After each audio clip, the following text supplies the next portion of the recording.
Ang sarili niyang kapatid ang nagpalayas sa kanya at iniwan siyang may iisang bagay lang, isang Biblia. Walang pera, walang bahay, walang mamanahin. Pero ang hindi alam ng kapatid niya ay ito. May inihanda na ang Diyos na napakalakas. Isang bagay na tuluyang babago sa buhay ng lalaking ito. Kaya makinig kang mabuti. Isipin mo ang isang lalaking dahan-dahang naglalakad sa mga kalye na bato ang daan sa downtown Oaxaca, nakayuko sa hiya. Sinusunog ng mainit na araw ng Abril ang mga lumang gusaling kolonyal at pinapainit ang mga bato sa ilalim ng kanyang mga paa na parang apoy. Mahigpit niyang yakap ang isang luma at itim na aklat sa kanyang dibdib na para bang iyon na lang ang nagliligtas sa kanya. Patuloy ang pagpatak ng kanyang luha, binabasa ang kanyang damit habang nag-iisa siyang naglalakad. Ang lalaking iyon ay si Rodrigo Alvarez. Siya ay 58 taong gulang. Nakapatch na pantalon siya at ang kanyang sapatos ay basag at halos wasak na. Sa loob ng ilang dekada, nagtrabaho siya bilang refrigeration technician, nag-aayos ng mga cooling system at air conditioner. Pero ngayon, itinaboy siya mula sa kaisa-isang bahay na nakilala niya sa buong buhay niya.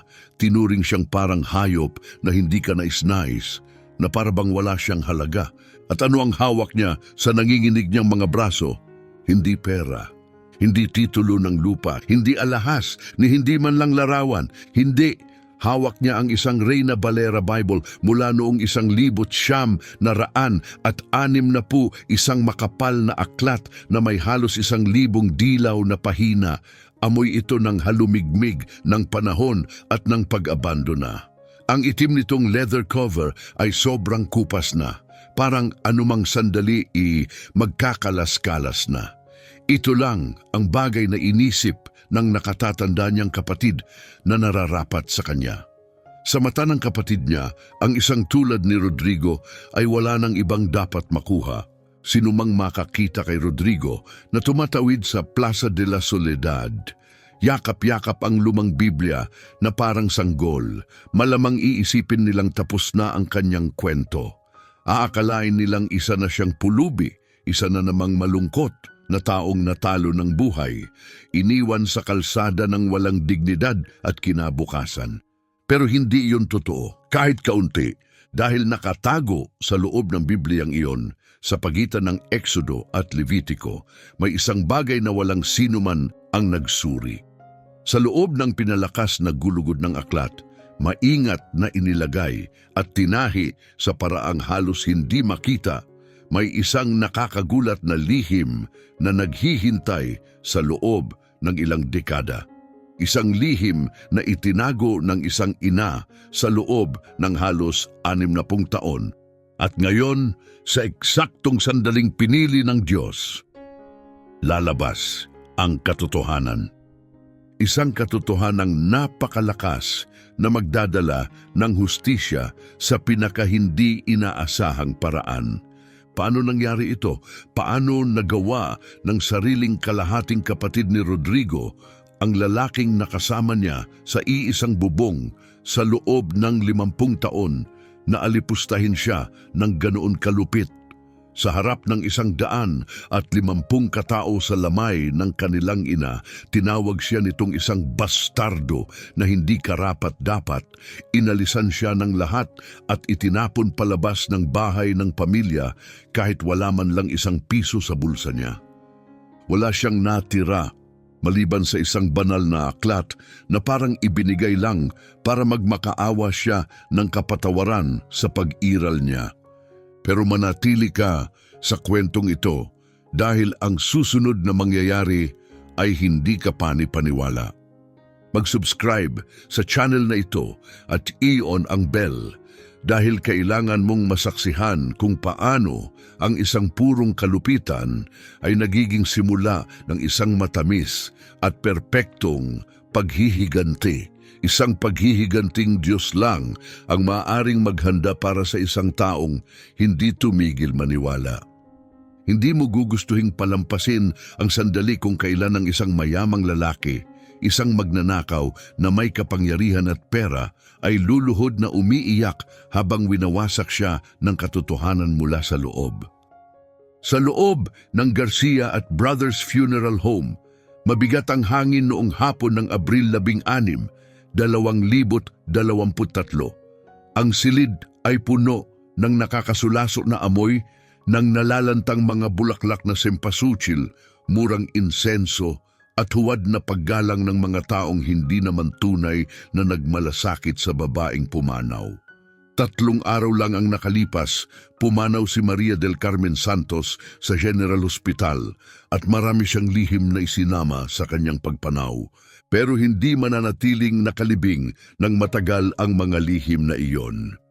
Ang ganitong lugar sana ay puno ng aliw at suporta. Pero ang silid lamay ay malamig, lason ang pakiramdam at delikado, parang pugad ng mga ahas. Kahit ang mga korona ng bulaklak ay parang tahimik na nagbababala na may kakilakilabot na mangyayari. At sa gitna ng tensyon, naroon si Rodrigo. Nakatayo siya malapit sa sulok ng silid, kinakabahan at tahimik, magkahawak ang mga kamay sa harap ng kanyang tiyan. Dahan-dahan niyang kinukuskos ang kanyang mga daliri na para bang sinusubukan niyang pakalmahin ang sarili. Magaspang at puno ng sugat ang kanyang mga kamay mula sa habambuhay na trabaho. Nakabaon sa mga ito ang amoy ng industrial refrigerant, compressor oil at mga kagamitang bakal. Ito ang mga kamay ng isang technician na gumugol ng 40 taon sa pag-aayos ng mga sirang makina. Gasgas ang kanyang mga buko dahil sa matitigas na tornilyo, mantsado ng grasa ang kanyang mga kuko na hindi matanggal ng sabon at may mapuputlang peklat ang kanyang mga daliri mula sa paso ng soldering sa maiinit na piyesa. Hindi siya tamad, 12 oras siya kung magtrabaho araw-araw, 6 na araw sa isang linggo. Sa loob ng ilang dekada, maingat niyang iniipon ng pera paunti-unti, umaasang balang araw makakapagtayo siya ng sariling maliit na talyer. Pero ngayon, nanginginig ang mga kamay niya habang nakatitig sa kabaong. Nakahimlay ang kanyang ina sa isang murang kabaong na kahoy.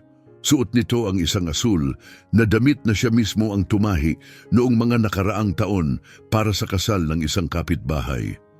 Magulo ang makeup nito, halatang minadali ng isang bagitong embalsamador. Sa pagitan ng malamig niyang mga daliri, may naglagay ng plastik na rosaryo na may maliliit na beads, parang huling pagtatangka para magmukhang payapa ang lahat. Si Maria del Carmen ay 84 na taong gulang. Namatay siya dahil sa cardiac arrest. Pero hindi lang siya namatay dahil sa sakit. Namatay siya matapos gugulin ang buong buhay niya sa pagbubuhat ng isang lihim na patuloy na nagpapahirap sa kanyang kaluluwa. 84 na taon na may itinatago, 84 na taon na pinoprotektahan ang bunsong anak laban sa isang katotohanang pwedeng magbago ng lahat. Sa huling 5 taon, inalagaan siya ni Rodrigo habang dahan-dahang kinukuha ng Alzheimer's ang kanyang isipan. Pinakain niya, pinaliguan, tinulungan matulog at umupo sa tabi niya gabi-gabi. At bago siya pumikit, palagi niyang binabasahan ito ng Biblia. Minsan, kapag nagkakaroon ito ng sandaling malinaw ang isip, titingin ito sa kanya na may luha sa mata at bumulong ng mga salitang hindi niya lubos na naiintindihan. Patawarin mo ako, anak. Balang araw maiintindihan mo. Balang araw magdadala ng hustisya ang Diyos. Hindi alam ni Rodrigo kung ano ang ibig sabihin nito. Hindi pa noon. Nakaupo sa harapang hilera, parang hari sa trono na hindi naman niya tunay na pinaghirapan, si Eduardo Mendoza Santos. Siya ay 66 na taong gulang. Malaki ang tiyan niya na nakausli sa ibabaw ng crocodile leather belt na malamang mas mahal pa kaysa renta ng karamihan. Suot niya ang makinang na itim na Italian suit na may 5 butones at ang tela ay halatang mamahalin, halos kumikislap sa ilalim ng ilaw. Sa kaliwang pulso niya ay isang mamahaling relo na mas mahal pa kaysa sa lahat ng kinita ni Rodrigo sa buong buhay niya. at sa ibabaw ng kanyang labi may makapal siyang bigote na bahagyang kumukulot tuwing ngumiti siya, lalo na kapag nasisiyahan siyang saktan ng iba. Amoy imported na French cologne at purong kayabangan si Eduardo. Siya ang may-ari ng Mendoza Mezcal Distillery na gumagawa ng daan-daang libong bote bawat taon. Ibinebenta ang kanyang mga produkto sa buong Mexico at ini-export sa mga lugar tulad ng Texas, California at New York. Sa Oaxaca, kilala siya bilang isang importanteng negosyante. May koneksyon siya sa mga politiko, hukom at mga maimpluwensyang tao. Pero sa likod ng tagumpay na iyon ay isang madilim na katotohanan. Itinayo ni Eduardo ang kanyang yaman gamit ang kasinungalingan, manipulasyon at pekeng dokumento. Sa kanan niya nakaupo ang kanyang asawa, si Consuelo Ramirez de Mendoza, 58 taong gulang din. Ang buhok niya ay kinulayan ng kakaibang platinum blonde na kapansin-pansin laban sa mas maitim niyang balat. Suot niya ang isang masikip na itim na Chanel dress, may cultured pearls sa liig, at ang malamig na ekspresyon ng isang taong buong buhay ay nanlalait sa iba. Hindi niya kailanman itinago ang galit niya kay Rodrigo. Sa mga nakaraang pagtitipon ng pamilya, lantaran niya itong iniinsulto, sinasabi ang mga tulad nito. Hindi ko maintindihan kung bakit pinatira pa ng nanay mo dito ang bastardo ng lasing na karpintero. Dapat noon pa ipinadala na siya sa ampunan. Ngayon, umiinom siya ng libreng kape sa porselanang tasa, malakas at mayabang na nakikipag-usap sa mga babaeng may estado sa lipunan na parabang libangan lang ang lamay. Sa likod nila nakatayo ang dalawang anak ni Eduardo. Si Leonardo, 35, ay nag-aral ng business administrasyon at nagtatrabaho bilang manager sa distillery. Kita sa mukha niya ang kumpiyansa ng taong hindi kailanman tunay na naghirap sa buhay. At si Fernanda, 32, ay kasal sa isang surgeon mula Puebla. Hawak niya ang isang maliwanag na orange na Hermes Birkin bag na nagkakahalaga ng humigit kumulang 200,000 pesos na kasabit sa kanyang braso na parang tropeyo. Pareho nilang tinitingnan si Rodrigo na parang marumi, walang halaga at hindi ka nais-nais, parang insekto na dapat yurakan. Sa paligid nila ay humigit kumulang 150 nagluluksa. May ilan na mga empleyado ng distillery na pumunta dahil kailangan. Ang iba ay mga kapitbahay mula sa Reforma neighborhood kung saan naroon ang bahay ng pamilya. May mga babae rin mula sa Rosary Group na kilala si Maria del Carmen, mga tindera sa Benito Juarez Market at mga usisero na dumalo para lang manood ng tensyon. Ramdam ito ng lahat. Sa Oaxaca, mabilis kumalat ang tsismis at noong hapon na yon, laganap na ang mga bulungan. Sabi nila palalayasin ni Eduardo si Rodrigo. Kawawa naman si Rodrigo, buong buhay siyang nagtrabaho at wala siyang napala. Matagal nang malupit si Eduardo, tinatrato niyang basura ang kapatid niya. Suot ni Rodrigo ang nag-iisa niyang suit, isang kupas na kulay abong damit na binili niya 15 taon na ang nakalipas sa isang ukay-ukay sa kalsada. Maluwag ito dahil pumayat siya habang inaalagaan ang kanyang ina. Hiram ang kanyang kurbata sa isang kapitbahay at ang kanyang mga brown na sapatos ay halos magkahiwa-hiwalay. Noong umagang iyon, idinikit niya muli ang mga talampakan gamit ang murang pandikit. Umaasang aabot ito hanggang matapos ang lamay. Wala siyang asawa, wala siyang anak, wala siyang sariling pamilya. Minsan siyang nagmahal noong bata pa siya. Ang pangalan niya ay Graciela Matus, anak ng may-ari ng tindahan ng mga school supplies sa bayan. Plano nilang magpakasal noong 1988 noong 23 taong gulang pa lang si Rodrigo. Pero sinira rin yun ni Eduardo. Sinabi niya kay Graciela ang katotohanan na gusto niyang paniwalaan ng lahat, na si Rodrigo ay anak lang sa labas ng isang lasing na karpintero na si Nicolas Santos, isang lalaking namatay matapos masaksak sa isang kantina. Walang mana, walang kinabukasan, walang halaga. Iniwan ni Graciela si Rodrigo at nagpakasal sa iba, isang accountant na may kotse at bahay. Pagkatapos noon, hindi na muling binuksan ni Rodrigo ang kanyang puso. Nag-focus siya sa trabaho, sa ipon at sa kanyang ina. Ang kanyang retirement fund ay may lamang 320,000 piso. Iyon na ang lahat ng naipon niya matapos ang 40 taon ng tapat na paggawa. Eksaktong 6:00 ng gabi natapos ng batang pari mula sa Santo Domingo Parish ang mabilis na rosaryo, halatang nagmamadali dahil may isa pa siyang misa na pupuntahan. Pagalis na pagalis ng pari, tumayo si Eduardo. Biglang tumahimik ang silid. Tumigil ang mga bulungan, huminto ang pagngit-ngit ng mga silya. Lahat ng mata ay napatingin sa kanya. Nilinaw ni Eduardo ang kanyang lalamunan, gaya ng mga makapangyarihang lalaking naghihintay ng pagsunod.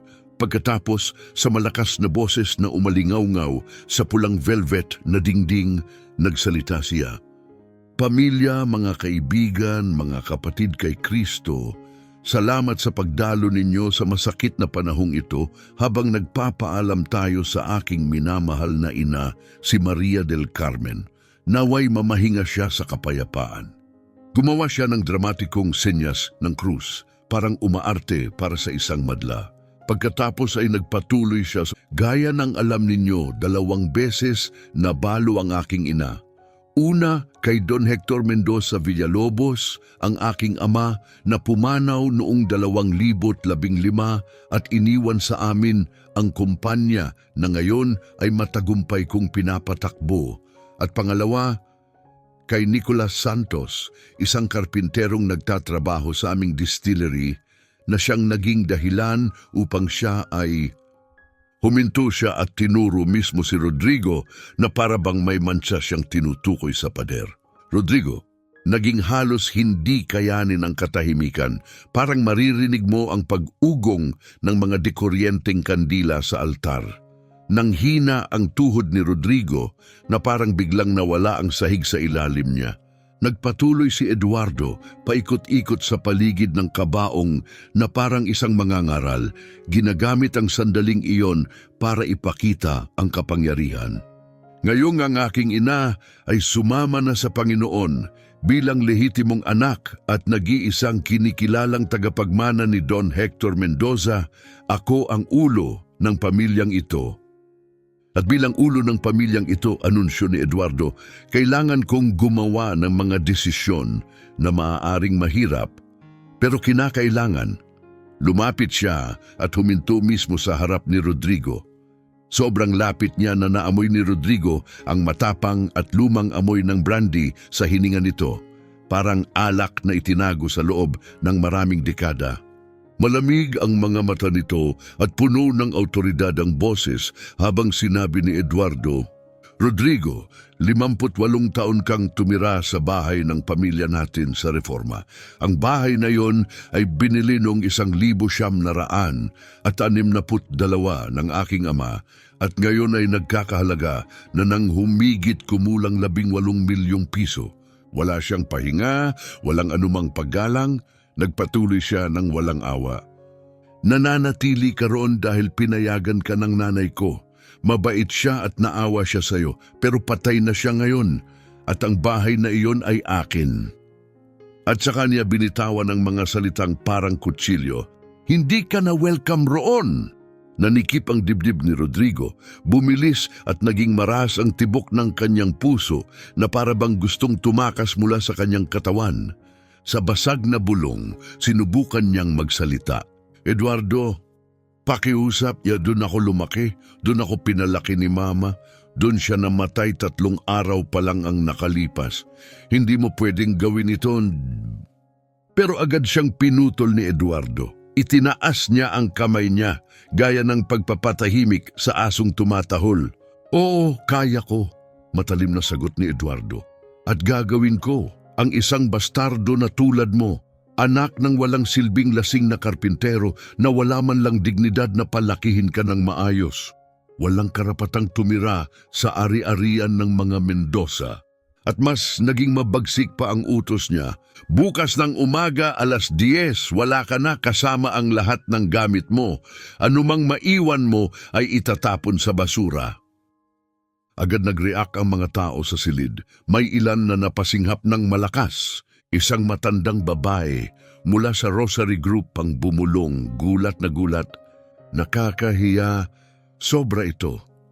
Pero walang nangahas na kontrahin si Eduardo Mendoza. Hindi sa publiko, hindi sa silid na iyon. Hindi lang siya bastos, makapangyarihan siya. May pera, impluensya at koneksyon. Siya ang taong direktang nagpapasahod sa kalahati ng lugar at hindi direktang kumukontrol sa kabilang kalahati. Karamihan sa mga tao ay takot kahit tumingin sa kanya ng mali.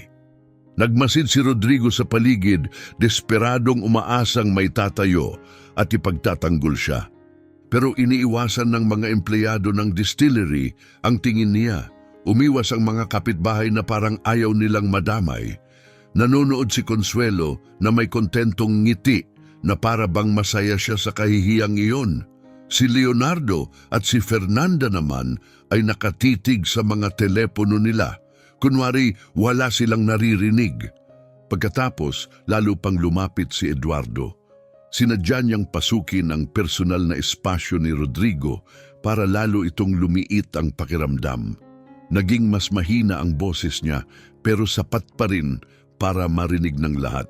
At dahil Kristiyano ang nanay ko, sabi niya, malamang gusto niyang magpakita ako ng kaunting awa kahit hindi mo ito karapat-dapat. Ngumiti siya sa paraang malupit, hindi mabait, kaya bibigyan kita ng mana. Dugtong ni Eduardo, isang bagay na kaangkop sa halaga mo, isang bagay na nararapat sa taong tulad mo. Pumitik siya ng daliri, parang hari na naguutos.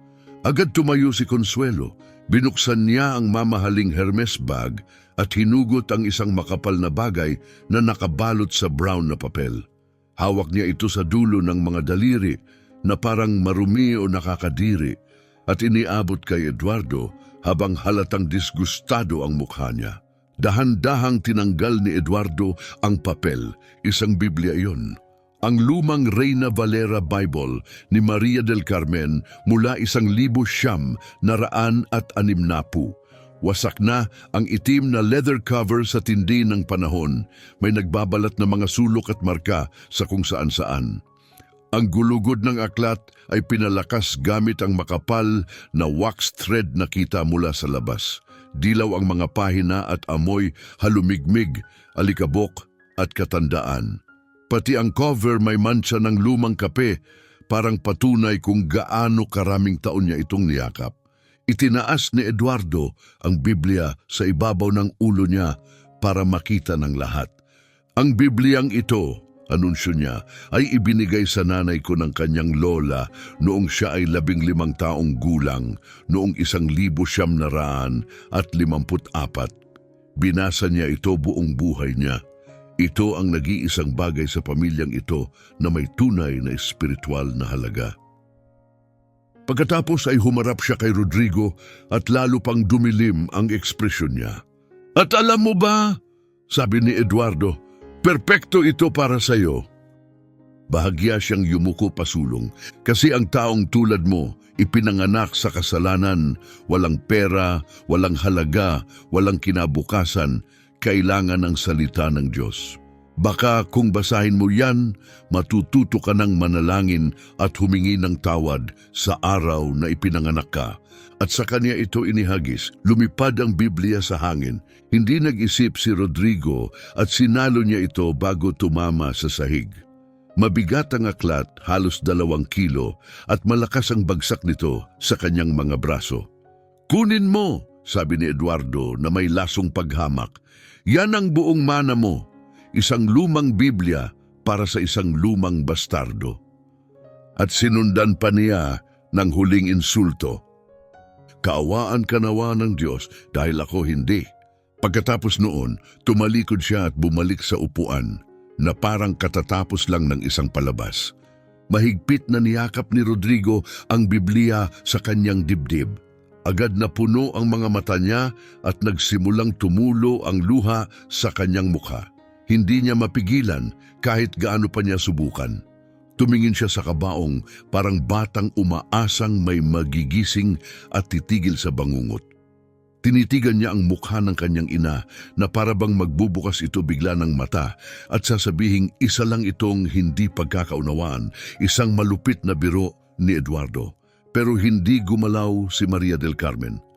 Nakahiga siya roon sa katahimikan, suot ang asul niyang damit, ang plastik na rosaryo nasa mga kamay, mukhang payapa habang winawasak ang buhay ng kanyang anak sa harap ng lahat.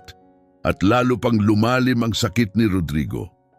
Akala ni Eduardo na isama na ng kanyang ina ang mga lihim niya sa libingan. Pero nagkamali siya. Dahan-dahang lumabas si Rodrigo sa punerarya, hawak pa rin ang Biblia na parang iyon na lang ang natitirang pag-aari niya. Dahil totoo, iyon na lang talaga ang natitira sa kanya. Noong gabing iyon, mula Abril 16 hanggang Abril 17, natulog si Rodrigo sa bahay ng pamilya sa huling pagkakataon. Humiga siya sa isang maliit na folding bed sa kwarto sa ikalawang palapag kung saan siya natutulog mula pagkabata. Tinitigan niya ang kisame na may mga kahoy na biga. Noong 8 taong gulang siya, nagdikit siya roon ng maliliit na sticker ng mga santo dahil naniniwala siyang laging nakamasid ang langit, malaki ang bahay, mga 400 square meters. Isa itong kolonyal na mansyon na itinayo noong 1930. May magagandang inner courtyard, pink na batong fountain, mga bubong na teal, at makakapal na pader na halos 1 metro ang kapal. Pag-aari ito ng pamilyang Mendoza mula ng bilhin ni Don Hector noong 1962. Buong buhay ni Rodrigo ay ginugol niya sa mga silid na yon, lihim na umaasang balang araw kahit maliit na bahagi man lang ay mapapasa kanya. Pero ngayon, pinipilit siyang umalis na walang dala. 9:00 ng umaga noong Abril 17, inimpake ni Rodrigo ang lahat ng pag-aari niya sa isang berdeng military canvas suitcase na binili niya sa palengke. Sa loob, inilagay niya 10 set ng damit, 3 pares ng luma at pudpod na sapatos, mga framed na larawan ng kanyang ina, ang ID niya mula sa Technical Institute of Refrigeration, ang diploma niya mula sa Technical School Number 53, ilang pangunahing tools para sa maliliit na freelance na trabaho, at 900 piso na gusot-gusot na papel itinago sa lumang lata ng biskwit. Iyon lang. Ang buong pag-iral niya, 58 taon, kasya sa isang maleta na halos 50 litro lang ang laman. Bago niya ito isara, kinuha niya ang Bibliyang ibinigay ni Eduardo at maingat na inilagay sa pagitan ng mga damit. Sinusubukang protektahan ito para hindi masira. Pagkatapos, binuhat niya ang maleta pababa sa hagdan sa huling pagkakataon. Sa main entrance, naghihintay si Eduardo. 2 manggagawa mula sa distillery ang nakatayo sa likod niya na parang mga tahimik na bantay. Gumiti si Eduardo na parang taong nanalo sa digmaan. Kaya, aalis ka nga talaga, sabi niya. Ninanamnam ang bawat segundo. Tumango si Rodrigo, tumatangging tumingin sa kanyang mga mata. Magaling, sagot ni Eduardo. Isang bagay pa, bukas ng 11:00 ng umaga, babasahin ang huling habilin ng nanay ko sa opisina ng abogado na si Alfonso Ortega. Kunwari magalang siya pero puno ng panunuya ang boses. Kailangan mong dumalo, required yon ng batas, pero huwag ka nang umasa, dagdag niya. Alam ko na kung ano ang nakasulat. Sinabi na sa akin mismo ng nanay ko bago siya namatay. Kinaladkad ni Rodrigo ang maleta sa batong pavement. Pagkatapos, bumagsak ng malakas at pinal ang inukit na kahoy na gate sa likod niya. Parang pintong nagsara sa huling kabanata ng buhay niya. Sa susunod na 2 araw, mula Abril 17 hanggang Abril 19, natulog si Rodrigo sa labas, sa malamig na upuang bato sa atrium ng Parish of La Soledad, isang barok na simbahan mula ika-17 siglo sa historic center ng Oaxaca. Isang beses lang siya kumain bawat araw. Bumibili siya ng murang tasaho tacos na 5 piso sa Benito Juarez Market at umiinom ng horchata mula sa malaking community jug na iniiwan ng mga lokal para sa mga taong wala nang mapuntahan. Mabilis na nabawasan ng 900 piso niya. Naging 700, tapos 500. Hindi niya ginalaw ang retirement fund niya kahit umiiral pa yon. Takot siyang mag-withdraw ng maaga dahil malaki ang penalties. Kailangan niya ang ipon na iyon para mabuhay sa susunod na mga buwan hanggang makahanap siya ulit ng matatag na trabaho. Ang pagbasa ng huling habilin. Noong Abril 11 eksaktong 11:11 ng umaga, dumating si Rodrigo sa opisina ng abogado na si Alfonso Ortega Cortez sa Independencia Street, numero 232. Ang gusali ay isa pang kolonyal na estruktura na may 2 palapag at lumang balkonahe na gawa sa wrought iron. Pagpasok ni Rodrigo na may dalang maleta at gusot na damit mula sa pagtulog sa labas, tiningnan siya ng receptionist na parang nakakadiri siya. Hindi siya inalok ng upuan, hindi man lang siya kinausap ng maayos. Sa halip, pinatayo siya ng 40 minuto sa reception area na parang hindi siya karapat-dapat sa basic na paggalang. Sa wakas, pinapasok din siya. Si Attorney Alfonso Ortega ay 72 taong gulang, napakalaki at bilog na parang bariles. Suot niya ang masikip na brown suit, pulang bow tie at ekspresyon ng isang lalaking 50 taon nang gumagawa ng kaduda-dudang papeles at hindi man lang nakukonsensya. Naroon na si Eduardo, komportabling nakaupo sa mga upuan ng bisita. Katabi niya si Consuelo. Wala nang ibang dumalo. Nilinaw ni Ortega ang lalamunan, binuksan ang brown leather folder, hinugot ang 2 typewritten na pahina at nagsimulang magbasa sa board at walang buhay na boses ng isang taong walang pakialam.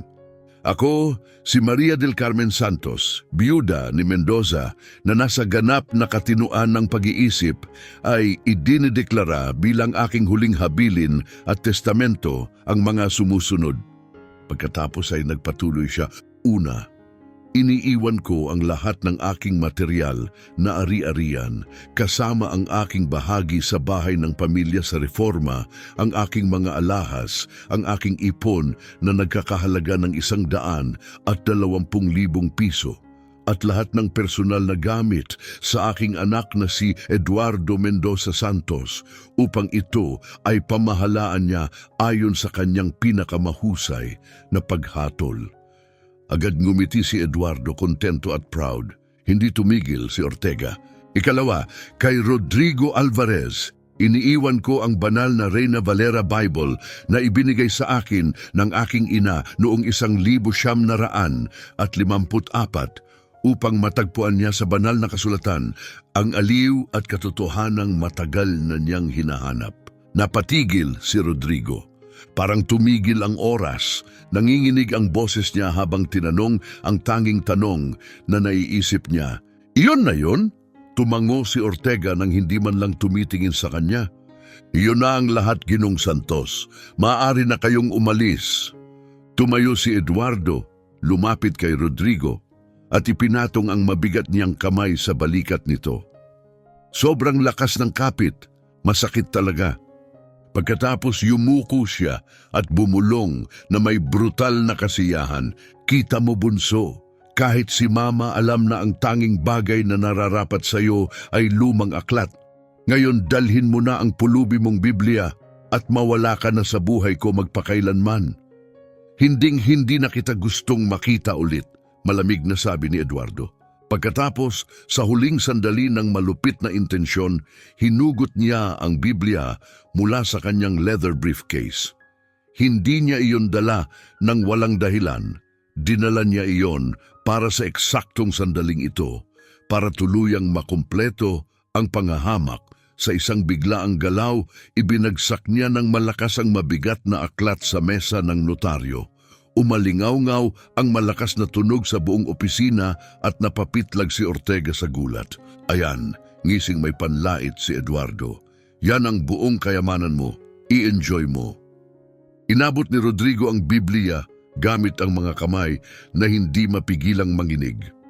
Nanghihina ang kanyang mga daliri na parabang hindi na sumusunod ang katawan niya. Biglang tumawa si Consuelo, matalim, malamig at nananakit, parang basag na salamin. Kawawang tanga, panunuya niya. Akala mo talaga may iiwan sa'yo na mahalaga? Tingnan mo nga ang sarili mo. Anak ka lang ng lasing na karpintero. Wala kang dugong Mendoza at hinding-hindi ka magkakaroon. Ang mga tulad mo, wala talagang karapat-dapat. Hindi sumagot si Rodrigo. Hindi nakipagtalo, hindi nagmakaawa. Tumalikod lang siya at tahimik na lumabas ng opisina. Bumaba siya sa berdeng batong hagdan, hakbang-hakbang, itinulak ang pinto at lumabas sa kalsada kung saan ang araw ng Abril ay parang apoy na bumabagsak mula sa langit. Walang plano, walang patutunguhan. Nagsimula siyang maglakad. Mahigpit niyang niyakap ang Biblia sa kanyang dibdib na para bang iyon lang ang pumipigil sa kanya para tuluyang bumagsak. Gumulong ang luha sa kanyang mga pisngi pero hindi niya pinunasan. Hinayaan niyang bumagsak ang mga luha, tumulo sa itim na leather cover at sumipsip sa nag-iisa niyang mana matapos ang 58 taon ng buhay. Nagpagala-gala siya sa historic center ng Wakaka ng ilang oras. Gumagalaw na parang lalaking walang bahay at walang layunin. Dumaan siya sa Zocalo kung saan nakangiti ang mga turista at kinukunan ng litrato ang katedral na para bang perpekto ang mundo. Dumaan siya sa Benito Juarez Market kung saan sumisigaw ang mga tindero ng maiingay na alok, nag-aanyaya ng chapulins at sariwang kisiyo. Tumawid siya malapit sa Santo Domingo kung saan kumikislap ang gintong barok na fasad na parang kabilang sa ibang realidad. At sa wakas, nang nagsimulang lumubog ang araw at ang langit ay naging halo ng kahel at lila, bumalik siya sa Parish of La Soledad. Umupo siya sa paborito niyang upuan sa atrium ng simbahan, ang parehong upuang bato kung saan siya natulog sa nakaraang 2 gabi at dahan-dahang binuksan ang Biblia. Sa susunod na 5 gabi, mula Abril 11 hanggang Abril 24, doon na natili si Rodrigo. Natulog siya sa atrium ng La Soledad at ginugol ang kanyang mga gabi sa pagbabasa ng Biblia ng kanyang ina sa ilalim ng malambot na ilaw ng mga kolonyal na street lamp. Nagsimula siya sa simula, binasa niya ang Genesis. Pagkatapos ay lumipat siya sa Exodo, pagkatapos Levitico. Hinahanap niya sa mga talata ang aliw, ang kahulugan at anumang palatandaan na maipapaliwanag ng Diyos kung bakit ang isang lalaking pilit na buhay ng tapat ay pinarusahan ng ganito kalupit. Gusto niyang maintindihan kung bakit tila napakadaling manalo ng kawalang katarungan. Pagdating ng Abril 24, habang binabasa niya ang Exodo Kabanata 20, ang bahagi tungkol sa 10 utos, may isang bagay na nakatawag ng pansin niya. Iba ang pakiramdam ng Biblia sa gitna.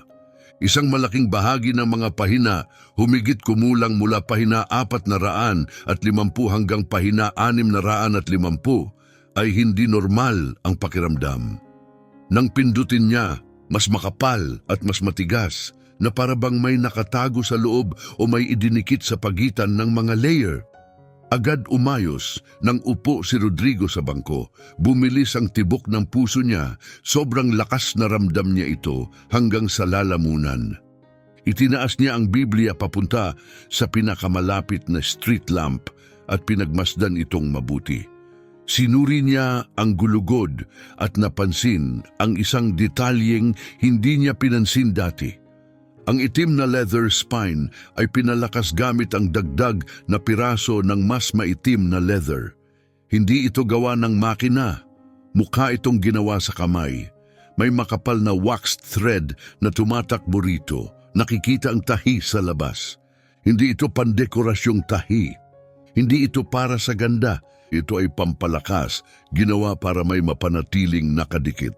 Nakunot ang noo ni Rodrigo litong-lito. Bakit kailangan palakasin ang spine ng isang Biblia ng ganito? Bigla niyang naalala ang isang bagay. Inabot niya ang keychain niya at tinanggal ang maliit na pocket knife na ginagamit niya sa trabaho bilang refrigeration technician. Mga 2 pulgada lang iyon pero matalas para sa masisilang trabaho. Sa nanginginig na mga kamay, sinimulan niyang hiwain ang waxed thread. Naputol ang unang tahi, tapos ang pangalawa, tapos ang pangatlo. Nagpatuloy siya. 20 tahi lahat, siksik na siksik. Parang may gustong siguraduhin na hindi mabubuksan ang spine nang hindi sinasadya. Isa-isa niyang tinanggal ang bawat tahi, dahan-dahan at maingat, takot na masira ang anumang nakatago sa loob. Nang bumigay ang huling tahi, bumuka ang leather reinforcement na parang mga labi na nagbubukas upang ilantad ang isang nakatagong bibig, at sa loob ng guwang na espasyong iyon na malinaw na sinadyang gawin, may isang bagay na hindi inaasahan ng kahit sino. Isang legal size na Manila envelope ang nakatago sa loob ng spine, nakaselyo gamit ang pulang wax. Nakapress sa wax ang marka ng krus. Nanginginig ng sobra ang mga kamay ni Rodrigo, muntik na niyang mabitawan ang Biblia sa batong lupa. Maingat niyang hinugot ang sobre ng hindi napupunit. Mabigat at makapal ito, punong-puno ng mga dokumento. Tinitigan niya ang pulang selyo sandali, sa kanya ito binasag.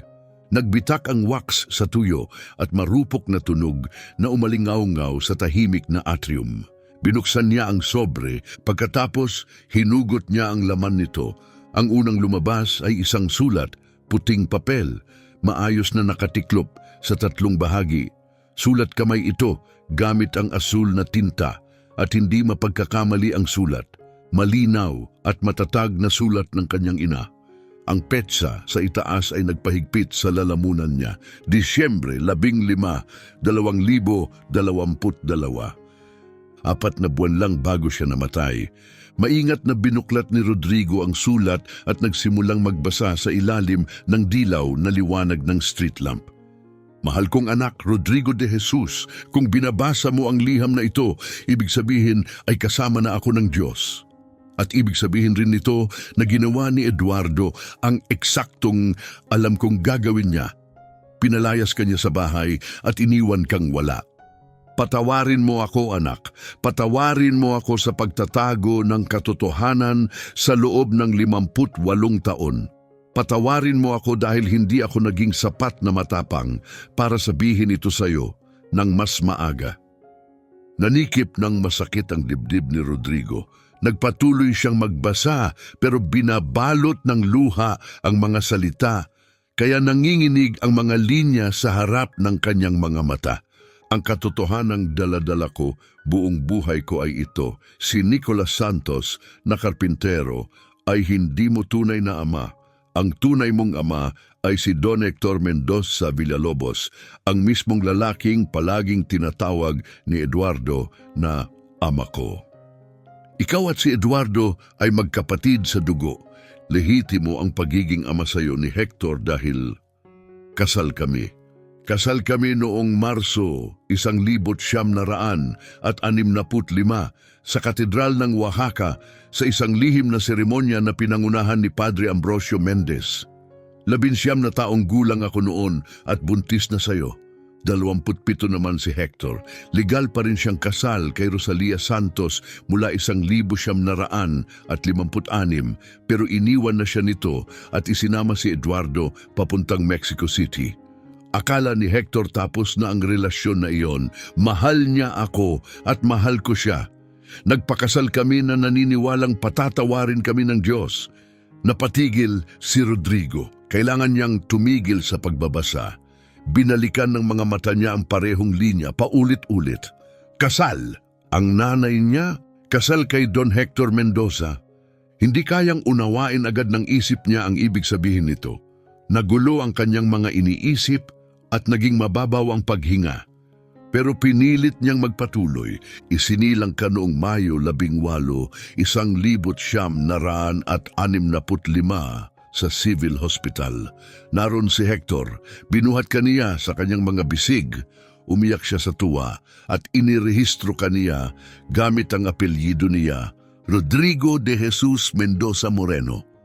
Ang tunay mong birth certificate ay may apelyidong Mendoza, anak ko, hindi Santos. Mendoza, sabi ng sulat, hindi ka aksidente, hindi ka illegitimate. Lehitimo kang anak niya, pangalawang anak niya at isang tunay na tagapagmana. Dahan-dahang gumalaw ang mga mata ni Rodrigo sa bawat linya na para bang takot ang utak niyang tanggapin ang nakikita nito. Nagpatuloy ang sulat, ipinaliwanag kung paano gumuho ang lahat. Noong Hulyo ng parehong taon, sulat ni Maria del Carmen, bumalik si Rosalia sa Oaxaca kasama si Eduardo. Natuklasan niya ang katotohanan, hinarap niya si Hector at tinakot siya. Nangako siyang wawasakin siya sa lipunan at sa pera kung hindi niya ako iiwan. Noon ang mga iskandalo tulad ng pangangalo niya at lihim na kasal ay kayang sirain ang reputasyon ng isang tao sa loob ng ilang segundo. Noong 1965 sa isang tradisyonal at konserbatibong lugar tulad ng Oaxaca, pwedeng mawala ang lahat sa isang makapangyarihang pamilya dahil lang sa isang tsismis. At ang pamilya Mendoza ay eksaktong ganong uri, babala ng sulat. May mga kaalyadong politiko si Rosalia. Kilala niya ang mahahalagang tao. May impluwensya siya at kaya niyang wasakin si Hector ng tuluyan. Habang nagbabasa si Rodrigo, napansin niyang mas naging hindi matatag ang sulat kamay na para bang umiyak ang kanyang ina habang isinusulat ang liham at hindi na nito mapanatiling matatag ang kamay. Mahina si Hector, anak ko, amin niya. Wala siyang lakas ng loob na labanan ng iskandalo. Pinili niya ang takot kaysa sa katotohanan.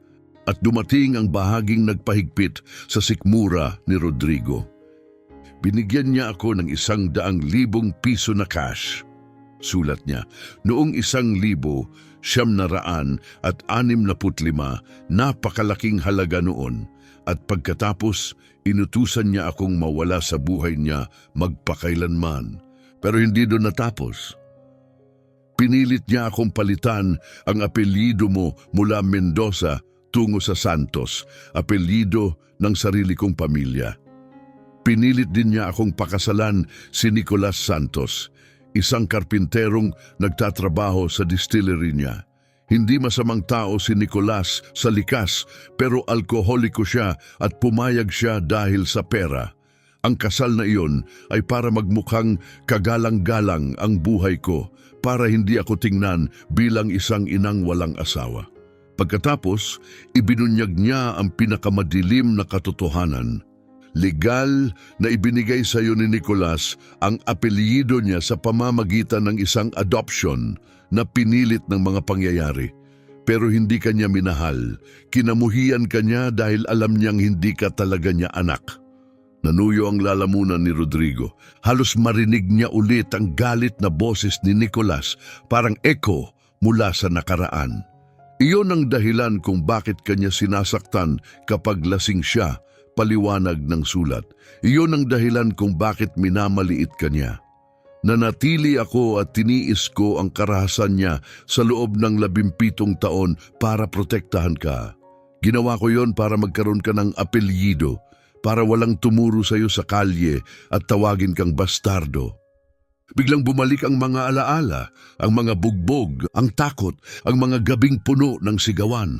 Naalala ni Rodrigo kung paano madalas umuwi si Nicolas na pasuray-suray, lasing at nagngangalit. Sumisigaw ng mga salitang dati akala niya'y walang saysay.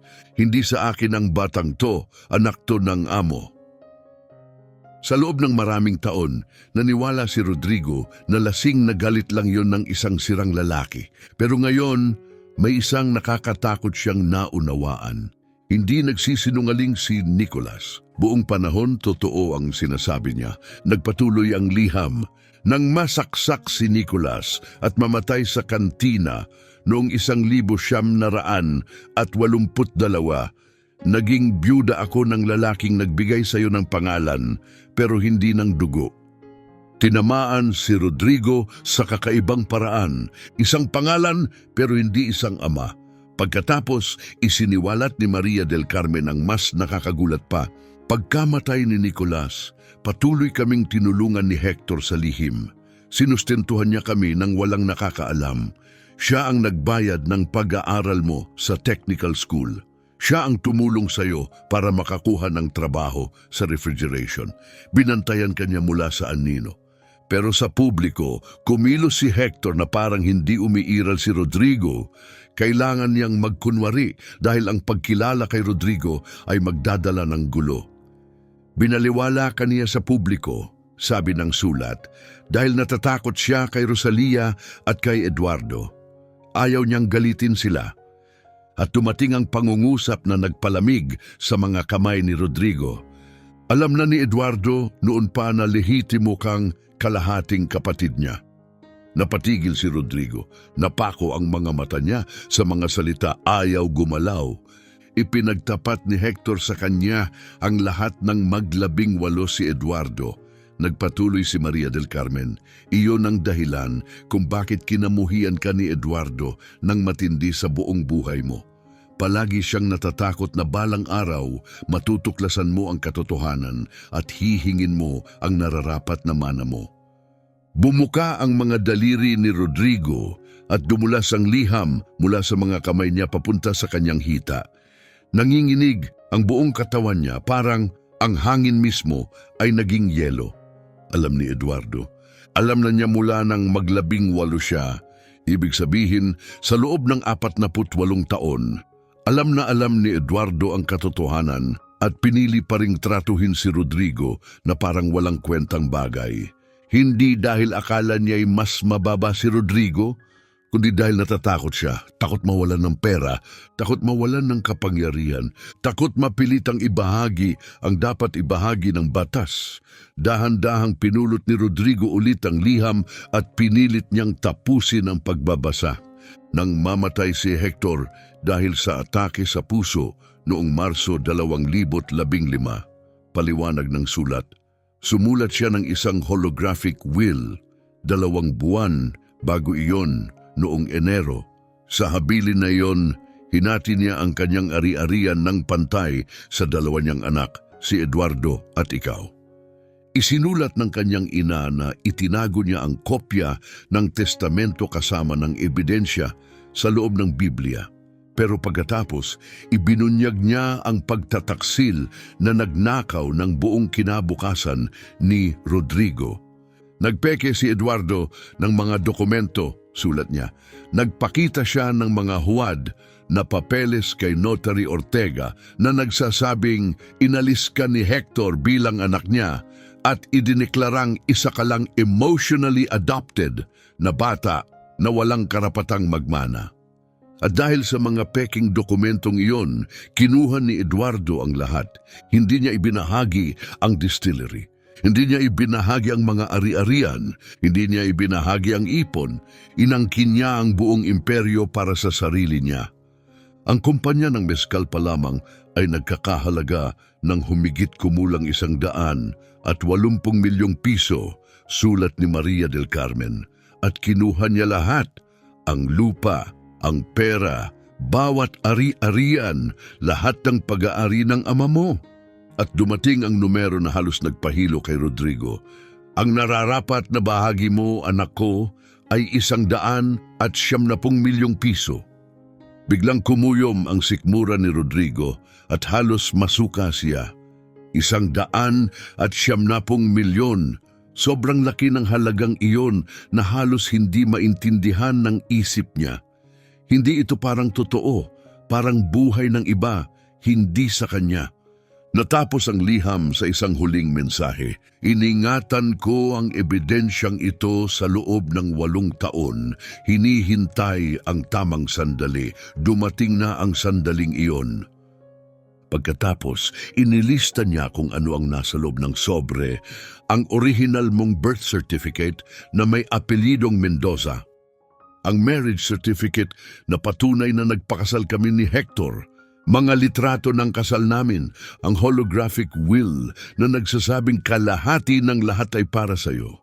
Pagkatapos, binigyan niya siya ng malinaw na direksyon. Pumunta ka kay Attorney Francisco Castellanos Torres, nasa Hidalgo Street 405, Opisina 3B. Kaibigan siya ng ama mo, tapat siyang tao. Alam niya ang dapat gawin. At tinapos niya ang liham sa mga salitang puno ng pagsisisi at pagmamahal. Patawarin mo ako dahil hindi ako naging mas matapang. Minahal kita mula sa unang sandaling naramdaman kitang gumalaw sa loob ng aking sinapupunan. Ang iyong ina na pinagpapala ka mula sa langit at nananalangin dalhin nawa ng Diyos ang hustisya, Maria del Carmen Moreno Garcia de Mendoza. Maingat na inilapag ni Rodrigo ang liham sa kanyang mga tuhod na para bang banalyon. Pagkatapos, sa mga kamay na nanginginig ng halos mapunit ang mga papel, hinugot niya ang iba pang dokumento sa sobre, isa-isa. Ang una ay ang orihinal na birth certificate. Dilaw na ito sa katandaan, pero malinaw at nababasa pa rin ang teksto. Nakasulat, Civil Hospital of Oaxaca, Mayo de Enag, Negentien-Vif Encestig, kapanganakan ng isang sanggol na lalaki. Pangalan, Rodrigo de Jesus. Apelyido, Mendoza Moreno. Ama, Hector Mendoza Villalobos. Ina, Maria del Carmen Moreno Garcia. Tinitigan ni Rodrigo ang papel, hindi makapaniwala. Naroon niyon ang tunay niyang pagkakakilanlan, ang tunay niyang pangalan, hindi kwento, hindi chismis, patunay. Ang ikalawang dokumento ay Religious Marriage Certificate mula ito sa Archdiocese of Antequera, Oaxaca, Cathedral of Our Lady of the Assumption. Marso ikumi negumilia na sitini na tano. Pinatutunayan nito ang kasal ni na Hector Mendoza Villalobos, edad 27, at Maria del Carmen Moreno Garcia, edad 19. Ang nagkasal ay si Father Ambrosio Mendez at may mga saksi na nakalagay ang buong pangalan. Hindi ito pantasya. Nangyari ito, tunay silang nagpakasal. Ang ikatlong dokumento ay ang testamento. Sulat kamay, sa 4 na pahina, may petsang Enero 2015. Mukhang nanginginig ang sulat pero malinaw pa rin ang bawat salita. Nakasulat na si Hector, nasa ganap na katinuan ay iniiwan ang buong ari-arian, distillery, mga lupa at bahay, mga sasakyan, bank accounts at lahat ng assets ng pantay sa dalawa niyang anak. Eduardo Mendoza Santos, ipinanganak Abril 8, 1957 mula sa unang kasal niya kay Rosalia Santos Pineda, attender Rodrigo de Jesus Mendoza Moreno, ipinanganak Mayo 18, 1965 mula sa pangalawang kasal niya kay Maria del Carmen Moreno Garcia. Pagkatapos, may linyang tumama kay Rodrigo na parang alon. Pareho silang lehitimo kong mga anak, pareho silang nararapat ng pantay. At sa huli, may pagtatapat na puno ng pagkakasala. Patawarin ninyo ako dahil wala akong lakas ng loob na gawin ito habang ako'y nabubuhay pa. Nilagdaan, Hector Mendoza Villalobos. Ang ika-4 na set ng laman ay mga litrato. 4 na black and white na larawan kasing laki ng postcard, pudpod ang mga sulok sa tagal at kakahawak. Ang unang larawan ay si Maria del Carmen, 19 na taong gulang, halatang buntis, nakasuot ng simpleng puting damit. Nakatayo siya sa altar ng Cathedral of Oaxaca, katabi ng isang matangkad na lalaki na may itim na bigote at madilim na suit, si Hector Mendoza Villalobos. Nakasmile si Hector at ang isang kamay niya ay nakapatong ng marahan sa nakaumbok na tiyan niya. Ang ikalawang larawan ay si Hector. Buhat ang isang bagong silang na sanggol na balot sa asul na kumot sa labas ng Civil Hospital, habang si Maria del Carmen ay nakaupo malapit sa wheelchair. Ang ikatlong larawan ay si Hector na pumipirma sa isang malaking libro, malamang ang opisyal na rehistro, habang nakatayo sa tabi ang isang doktor na nakatingin.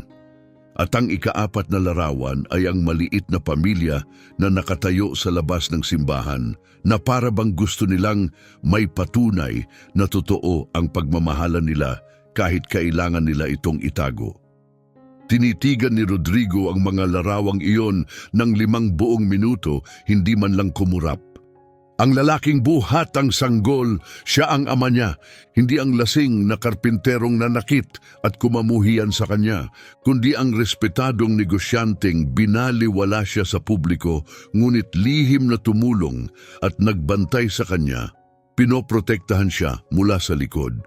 Tumulo ang luha ni Rodrigo, diretsong bumagsak sa mga lumang litrato at pinadilim ang papel sa bawat patak. Ang buong buhay niya ay itinayo sa isang kasinungalingan. Sa loob ng maraming dekada, naniwala siyang isa lang siyang hindi gustong anak ng isang sirang alkoholiko. Pero ang totoo, kabaligtaran.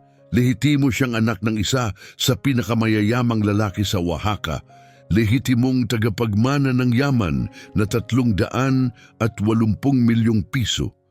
Kapatid niya sa dugo, ang mismong lalaking nagtapon sa kanya sa kalsada na may dalalang na Biblia. Dahan-dahang itinaas ni Rodrigo ang tingin niya sa langit na puno ng bituin sa itaas ng Oaxaca. Bulong niya halos hindi marinig. Bakit hindi mo sinabi sa akin habang buhay ka pa? Pero sa kaibuturan niya, alam na niya ang sagot.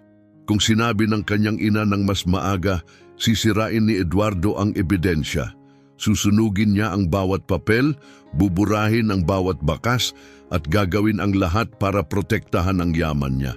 Baka sinaktan pa niya si Rodrigo para manatiling nakabaon ang katotohanan. Pero wala na si Maria del Carmen. At ang kamatayan niya ay may ibig sabihin, hindi na siya kayang patahimikin ni Eduardo at hindi na rin niya mapipigilan ang katotohanan na lumabas. Ginawa ni Eduardo ang pinakamasamang pagkakamali sa buong buhay niya. Ibinigay niya kay Rodrigo ang Bibliyang iyon sa paniniwalang wala itong halaga, basura lang, lumang bagay na walang silbi at walang kahulugan. Pero sa loob ng basurang iyon, nakatago ang pinakamapanganib na katotohanang maiisip, parang nakatagong bomba na naghihintay sumabog. Iyon ang sandatang wawasak sa lahat ng itinayo ni Eduardo sa pamamagitan ng manipulasyon, pandaraya at kasinungalingan. Dahan-dahan at sobrang ingat, tinipon ni Rodrigo ang bawat dokumento at ibinalik ang mga ito sa legal size na Manila envelope. Hinawakan niya ang mga papel na parang marurupok na kayamanan. Takot na kahit kaunting pagkakamali ay maaaring makasira sa lahat. Pagkatapos, maingat niyang ipinasok muli ang sobre sa loob ng Biblia. Isinara niya ang aklat.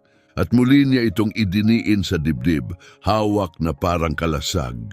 At sa unang pagkakataon, sa loob ng 5 mahahabang araw, ngumiti si Rodrigo. Hindi iyon ngiting puno ng kumpiyansa, hindi ito malakas o mapagmalaki.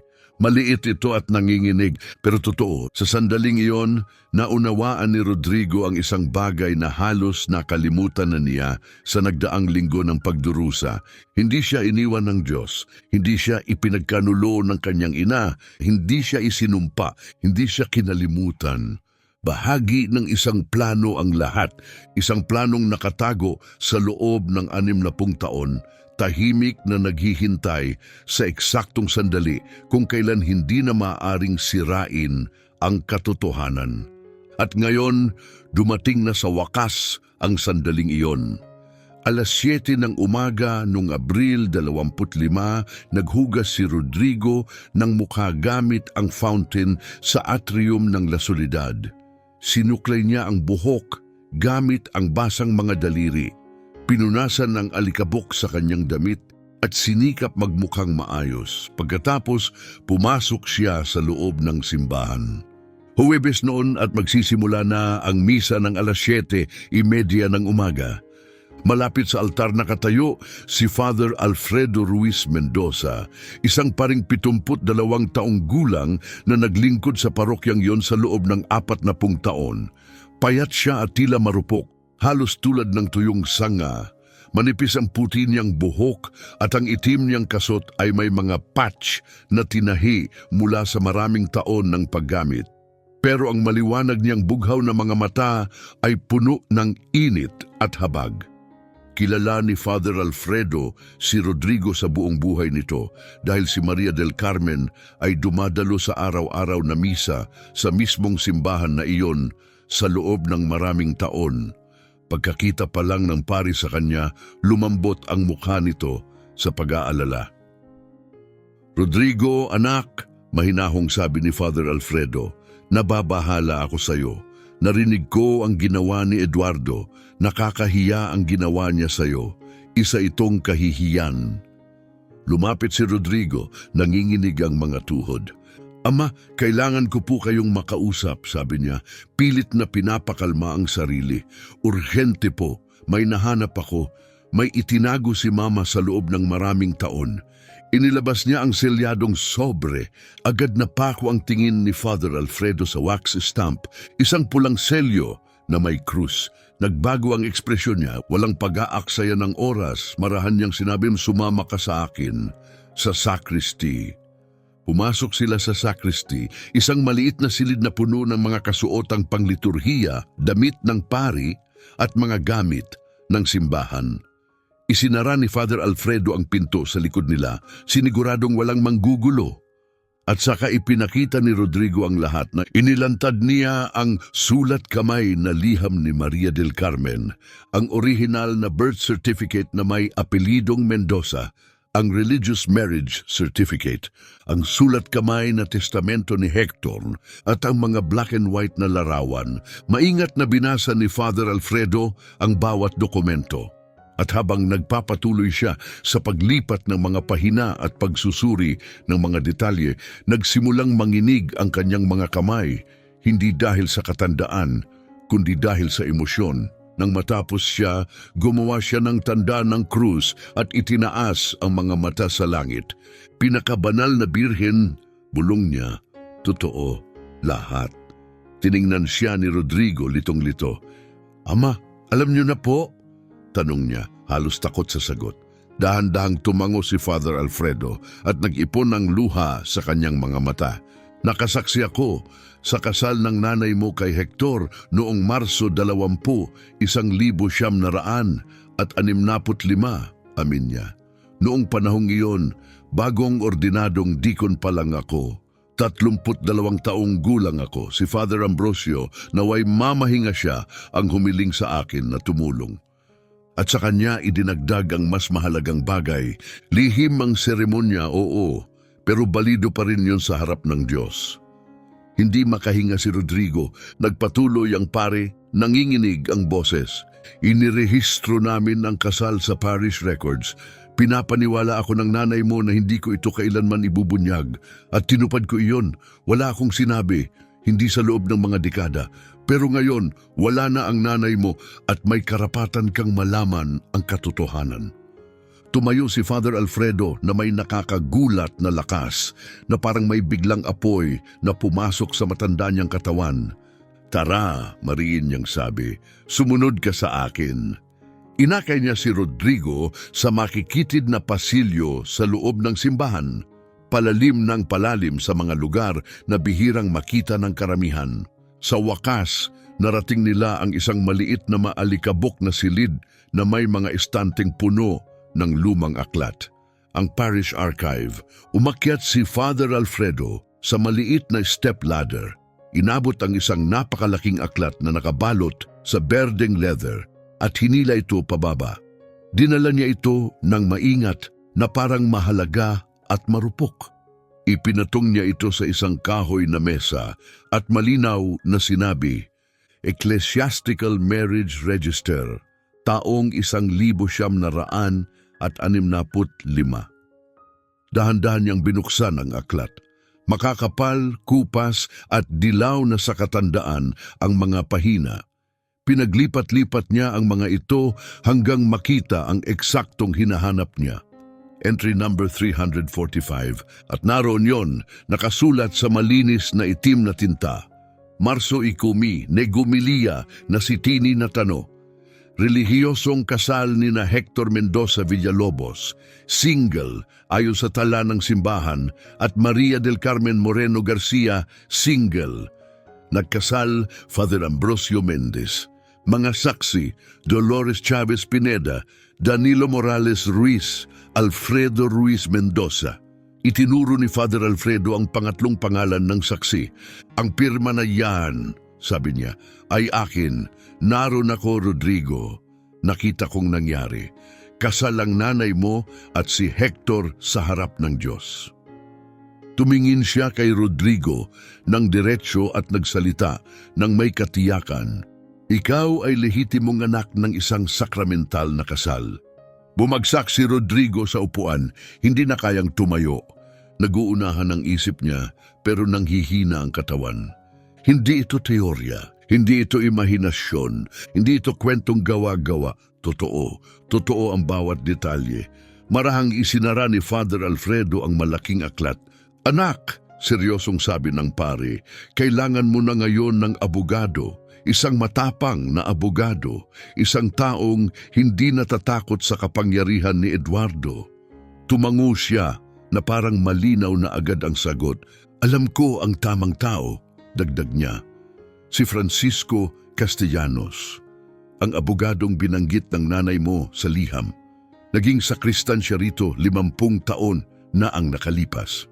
Tapat siya at mas takot siya sa Diyos kaysa sa mayayamang tao. Hindi nagatubili si Father Alfredo. Tatawagan ko siya ngayon. Kinuha niya ang lumang cellphone mula sa bulsa ng kasot at nagdial ng numero. Naghintay siya habang tumutunog ang tawag. Pagkatapos ay nagsalita siya. Attorney Castellanos, si Father Alfredo ito mula La Soledad. Kailangan kitang pumunta rito sa parokya agad. May kaso ako para sa iyo, isang kasong pwedeng magbago ng lahat. Huminto siya, nakikinig. Oo, urgent. Makakapunta ka ba ngayon? Mabuti, hihintayin kita. Ibina niya ang tawag at ngumiti kay Rodrigo.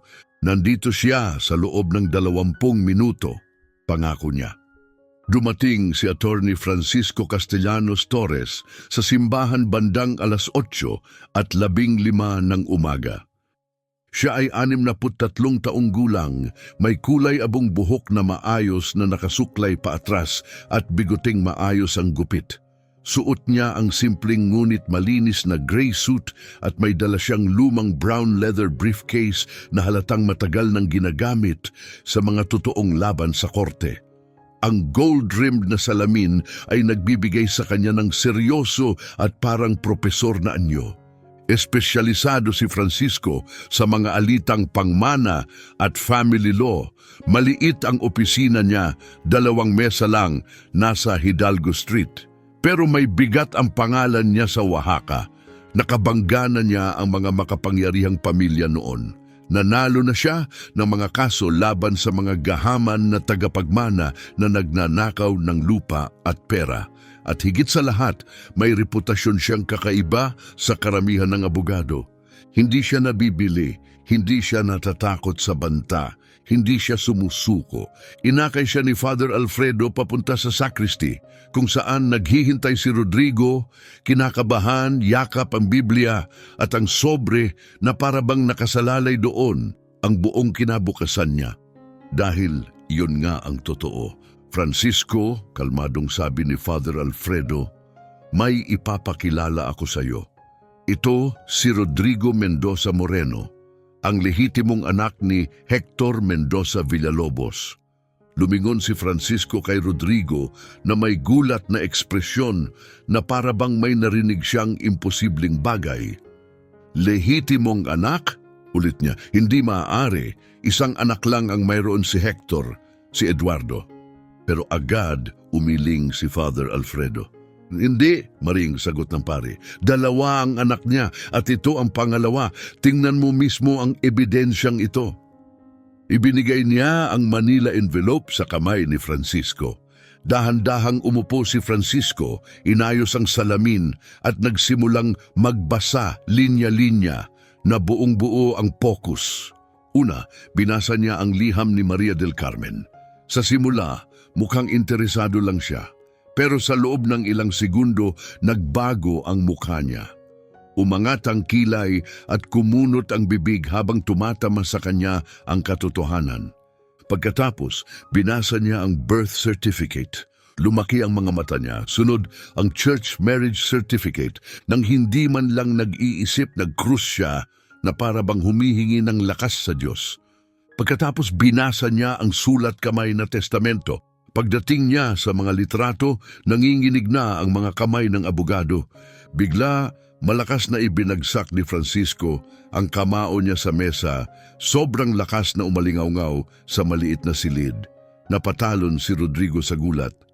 Alam ko na, sigaw ni Francisco. Alam kong pinalsipika ng bastardo ang mga dokumento. Tumayo siya at pabalik-balik na naglakad, balisa at nagngangalit parang hayop na natrap sa kulungan. Pagkatapos tumigil siya at nagsalita na puno ng galit at pagkakasala sa iisang boses. Dumating sa akin si Hector Mendoza noong Enero 2015, paliwanag ni Francisco. May sakit na siya noon. Alam niyang hindi na siya magtatagal. Ipinakita niya sa akin ang habilin na ito, sulat ng sarili niyang kamay. Binasa niya sa akin ang bawat salita ng maingat.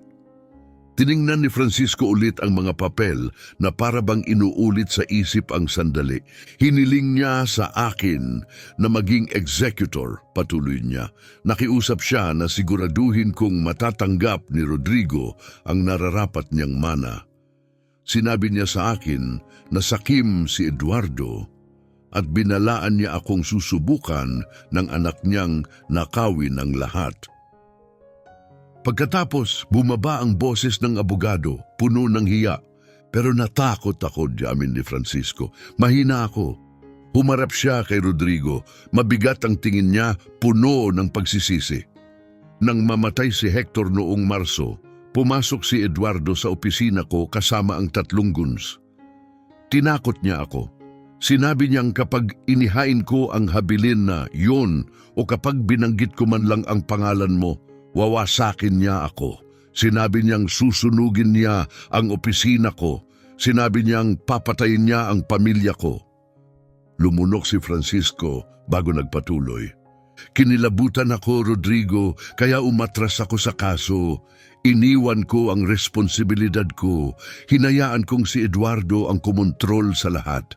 Pinayagan ko siyang magpakita ng pekeng dokumento kay Notary Ortega. Tumingin siya sa sariling mga kamay. At dahil sa takot ko, pinayagan kong nakawin niya ang para sa'yo. 8 taon akong nabuhay sa pagkakasalang iyon. Araw-araw ko iyong pasan sa konsensya ko. Hindi siya ininsulto ni Rodrigo. Hindi siya sumigaw. Tinanong lang niya ang tanong na pinakamahalaga. Sir, matutulungan niyo po ba ako ngayon? Mabilis na lumapit si Francisco at inilagay ang 2 kamay niya sa magkabilang balikat ni Rodrigo. Matibay ang kapit, puno ng urgency na para bang ayaw na niyang magsayang pa ng kahit 1 segundo. Anak, sabi niya, sa ebidensyang ito, kaya kong wasakin si Eduardo. Hindi sa dahas, kundi sa batas, sa katotohanan, sa hustisya. Kaya ko siyang ibagsak, legal, moral, at pinansyal. Pagkatapos itinuro niya isa-isa ang mga dokumento. Napakalakas na patunay ang orihinal mong birth certificate na may apelyidong Mendoza, paliwanag niya. Pinatutunayan ng parish record na kasal ang mga magulang mo sa mata ng Diyos. At ang sulat kamay na testamento ni Hector ay balido kahit hindi ito opisyal na notaryo. Itinaas niya ang isa sa mga litrato. At ang mga larawang ito ang nagkukumpirma sa lahat. Pinagdurugtong nila ang kwento. Pinapatunayan nilang hindi ito kasinungalingan. Huminga ng malalim si Francisco. Maaari nating hamunin ang mapanlinlang na proseso ng pamana noong 2015, sabi niya. Maaari natin itong ipawalang bisa at pilitin ang ganap na muling pamamahagi ng buong ari-arian. Kalahati sa'yo, kalahati kay Eduardo. Pero biglang naging seryoso ang mukha niya. Gayunpaman, intindihin mo ito, babala ni Francisco. Kapag ginawa natin to, magiging digmaan. Hindi siya nagmamalabis. May pera si Eduardo, patuloy ng abogado. May mamahaling mga abogado siya, may koneksyon siya sa politika at lalaban siya sa pinakamaruruming paraan.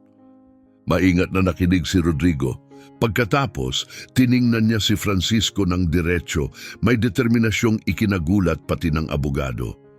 Sir, mariing sabi ni Rodrigo, buong buhay ko, tinrato nila akong parang dumi, parang wala akong halaga. Lumakas ang boses niya. Inihagis ako ng sarili kong kapatid sa kalsada, walang bahay, walang respeto at walang awa. Ibinigay niya sa akin ang Bibliyang iyon bilang malupit na biro. Akala niya walang silbi. Bahagyang itinaas ni Rodrigo ang Biblia. Matatag na ngayon ang mga kamay niya. Pero inilagay ng Diyos ang katotohanan sa loob ng Bibliyang iyon. Sabi niya, inilagay ng Diyos ang mga sandata na kailangan ko para talunin siya. At tinapos niya sa pangungusap na parang pangako, hindi na ako tatakbo, lalaban ako. Tinitigan siya ni Francisco sandali. Pagkatapos, sumulpot ang isang maliit na ngiti sa mukha niya. Iniunat niya ang kamay niya. Kung ganoon, magdidigma tayo, sabi ni Francisco.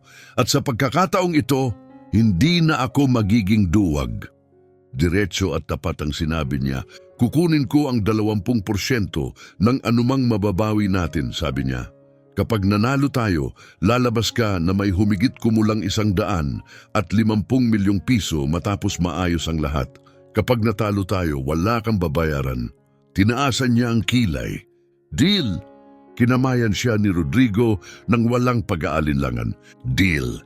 Ang sumunod na 6 na buwan mula Mayo hanggang Oktubre 2023 ay naging isang legal na bagyong tumama sa Oaxaca na parang kulog. Araw at gabi, nagtrabaho si Francisco na parang taong sinapian ng layunin. Una, kinontak niya si Dr. Ernesto Valenzuela Castro, isang kilalang handwriting expert. 68 taong gulang si Valenzuela at may 40 taong karanasan. Isa rin siyang emeritus professor sa UNAM, iginagalang sa buong Mexico. Sinuri ni Dr. Valenzuela ang sulat kamay na testamento ni Hector at ikinumpara ito sa iba pang opisyal na dokumentong pinirmahan nito, kabilang ang mga record na nakaimbak sa Public Registry of Property. Matapos ang detalyadong pagsusuri, inilabas ni Dr. Valenzuela ang ulat niya noong Mayo 22. Ang testamento ay isinulat at nilagdaan ni Hector Mendoza Villalobos. May 78.6% na compatibility rate batay sa pressure patterns, slant, hugis ng mga letra at mga katangian ng pirma. Tunay ang testamento, naging pangunahing sandata sa korte ang ulat na yon. Sumunod, humiling si Francisco ng court order sa family court para ipa-exhume ang katawan ni Hector at magsagawa ng DNA test para mapatunayan ang pagiging ama ng tuluyan. Nag-react si Eduardo nang may panik at galit. Matindi niyang nilabanan ang kahilingan, tumangging payagan ito. Kumuha siya ng pinakamamahaling mga abogado mula Mexico City, Gonzales at Associates, isang makapangyarihang firm na naniningil ng humigit kumulang 50,000 piso kada oras. Naghain sila ng 10 magkakaibang injunction para pigilan ang exhumation. Pero hindi sila nagtagumpay. Sinuri ni Judge Leticia Medina Ruiz, isang 59 na taong gulang na babae na kilala sa Oaxaca bilang mahigpit, patas at imposibleng suhulan ang ebidensyang iniharap ni Francisco. At noong Hunyo 3, inilabas niya ang desisyon. Iniutos ang pag-exhume sa katawan ni Hector Mendoza Villalobos para sa paternity testing sa pamamagitan ng DNA analysis. Ang ebidensyang iniharap ng naghahabol ay nangangailangan ng ganap na investigasyon. Hindi na ito mapipigilan ni Eduardo. Noong Hunyo 15, 2023, alas 6 ng umaga, dumating ang forensic team mula sa Oaxaca Attorney General's Office sa Jardines del Recuerdo Cemetery. Binuksan nila ang puntod. Iniyahon nila ang kabaong ni Hector mula sa lupa. Naroon si Eduardo nanonood. Maputla ang mukha niya, puting-puti na parang papel. Dahil sa kaibuturan niya, alam na niya kung ano ang ilalabas ng resulta. Kumuha ang forensic team ng bone samples mula sa femur.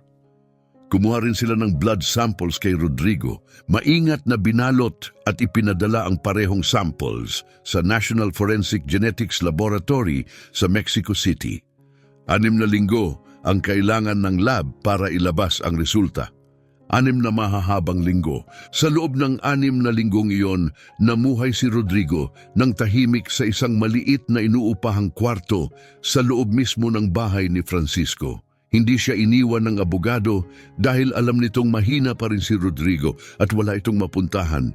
Part-time nagtrabaho si Rodrigo sa pag-aayos ng mga refrigerator at cooling equipment para sa maliliit na negosyo. Kumikita ng humigit kumulang 3,000 piso kada linggo. Hindi man malaki, pero nakatulong iyon para magpatuloy siya at magkaroon ng dignidad. At araw-araw, naghintay siya. Nanalangin siya at gabi-gabi, bago matulog, binubuksan niya ulit ang Biblia ng kanyang ina. Binabasa niya ito sa parehong pananampalatayang nagpanatili sa kanya sa buhay, sa kabila ng kahihiyan, pagtataksil, at pagkawala, dahil ngayon siguradong-sigurado na siya sa isang bagay, darating ang katotohanan. At pagdating nito, magbabago ang lahat. Noong Hulyo 30, sa wakas dumating ang resulta ng DNA. Si Francisco ang unang nagbukas ng sobre, mag-isa sa opisina niya. Ayaw niyang may nanonood habang binabasa niya ang katotohanan bago pa niya ito maproseso. Sinuyod ng mga mata niya ang opisyal na ulat, linya-linya, at sa loob ng ilang segundo nagsimulang manginig ang mga kamay niya. Pagkatapos, dinampot niya ang telepono at agad tinawagan si Rodrigo. "Pumunta ka rito, ngayon din," sabi niya. Urgent ang boses. Hindi nagsayang ng kahit isang segundo si Rodrigo.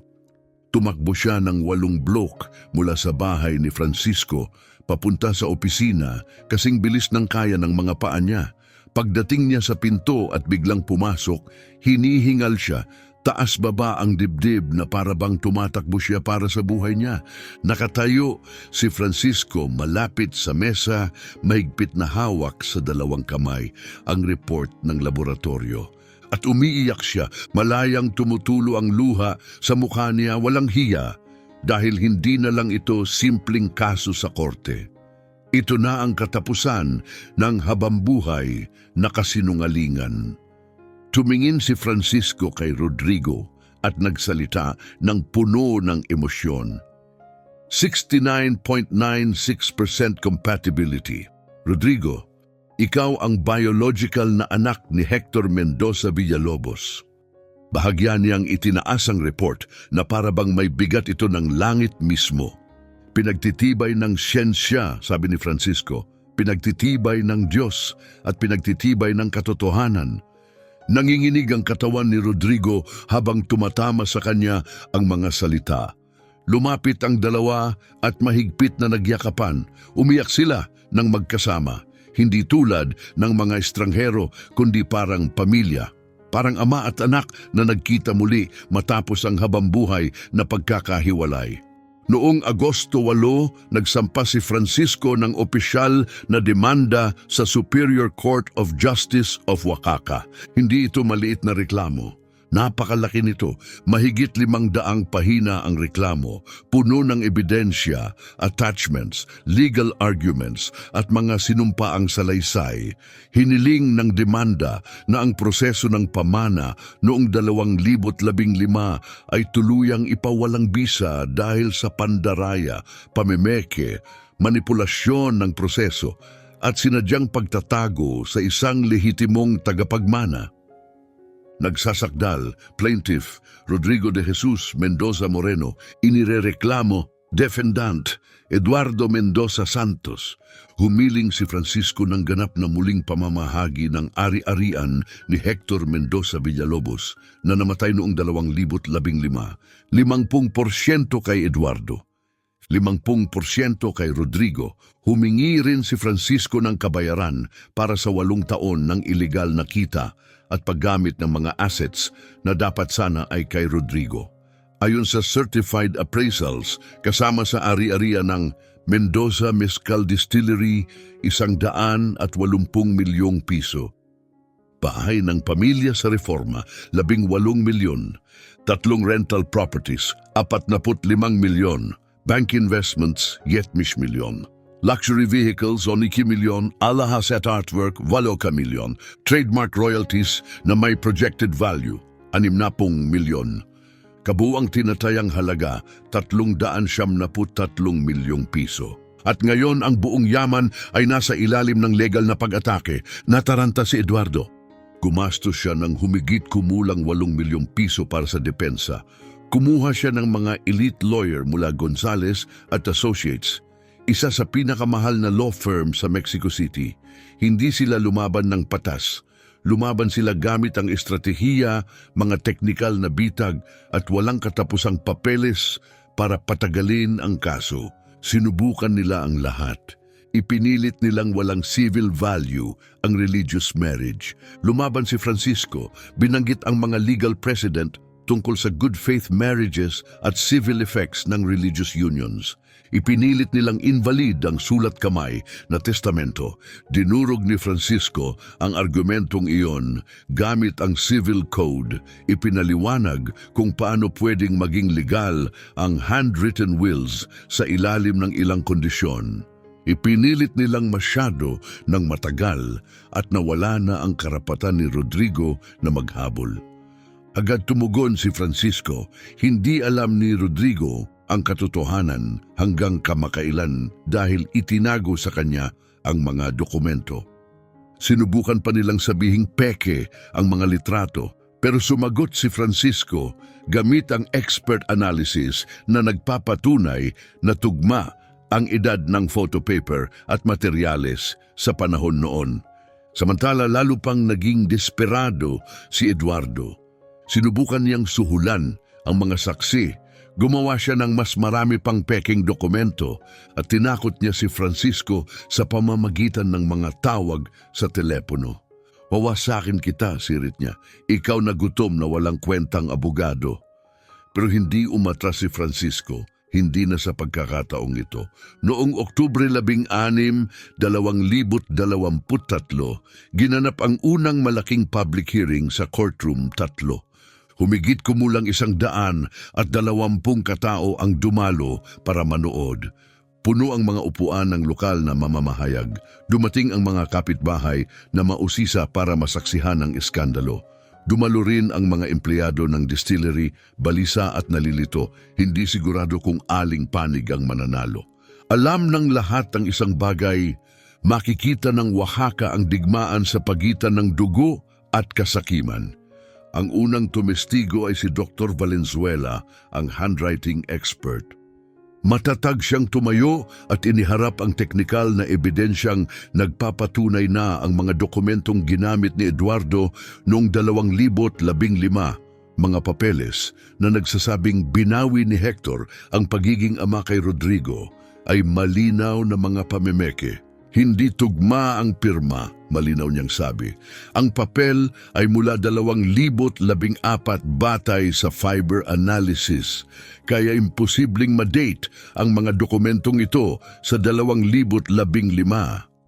Iba ang tinta kumpara sa karaniwang ginagamit ni Hector. At tinapos niya sa mga salitang tumaga sa korte na parang talim. Ang mga dokumentong ito ay mapanlinlang.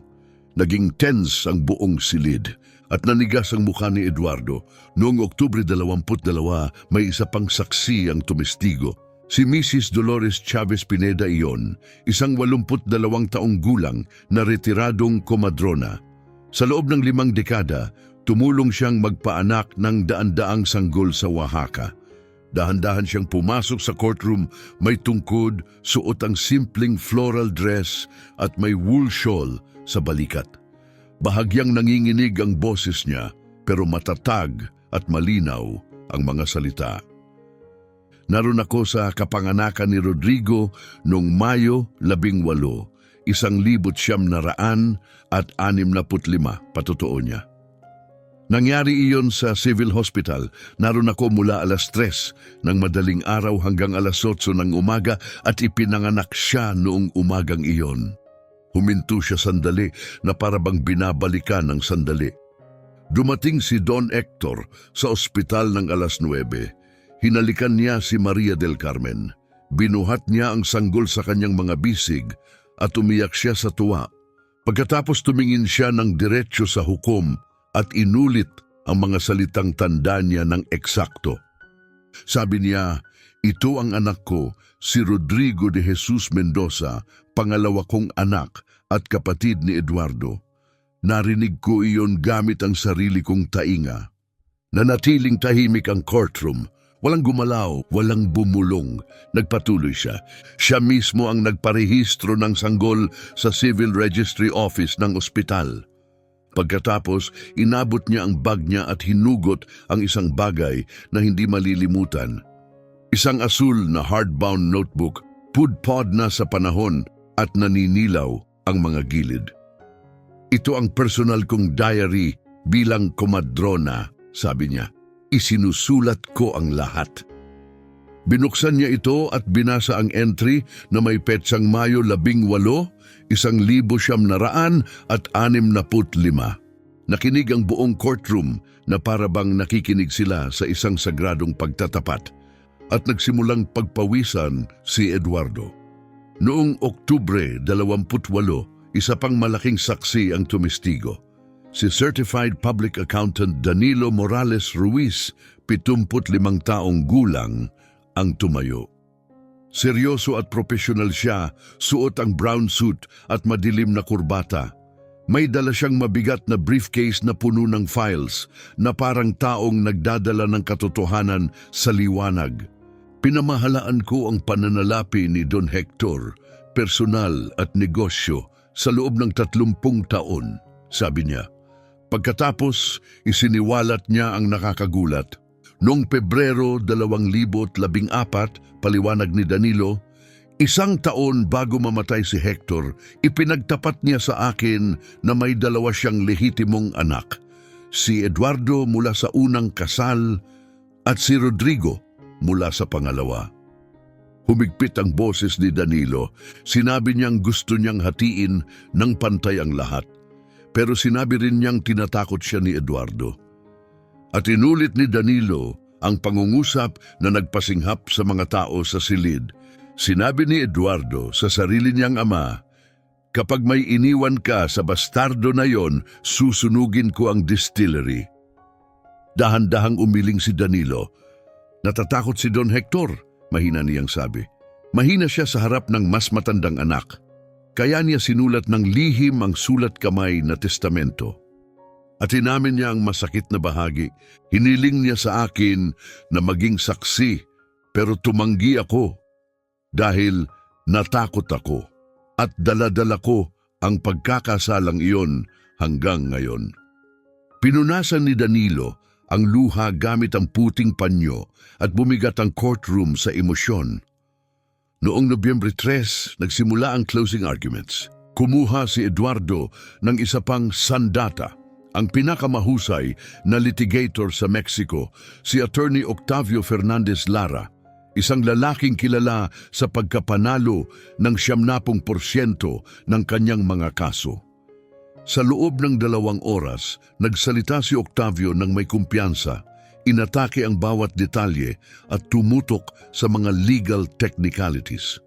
Gumamit siya ng lumang president, nagtanim ng pagdududa at sinubukang guluhin ang korte gamit ang masalimuot na pananalita. Pagkatapos, umupo siya at tumayo si Francisco Castellanos. 3 oras nagsalita si Francisco, pero hindi siya nagsalita na parang gustong magpasikat sa mayayaman. Nagsalita siya na parang taong 8 taon nang naghihintay ng pagtubos, puno ng sigla, galit, katotohanan at pananampalataya ang boses niya. Parang kuryente ang mga salita niya sa loob ng courtroom. Your Honor, panimula ni Francisco, ang kasong ito ay hindi tungkol sa mga technical loopholes. Ito ay tungkol sa hustisya ng Diyos. Humarap siya sa hukom saka sa mga tao. Ito ay tungkol sa isang anak na ninakawan ng lahat ng pagkakakilanlan, apelyido, mana at dignidad. Lumakas ang boses niya. Ito ay tungkol sa isang sakim na kapatid na alam ang katotohanan sa loob ng 48 taon at pinili pa ring wasakin ang sarili niyang dugo para sa pera. Itinuro ni Francisco ang panig ni Eduardo.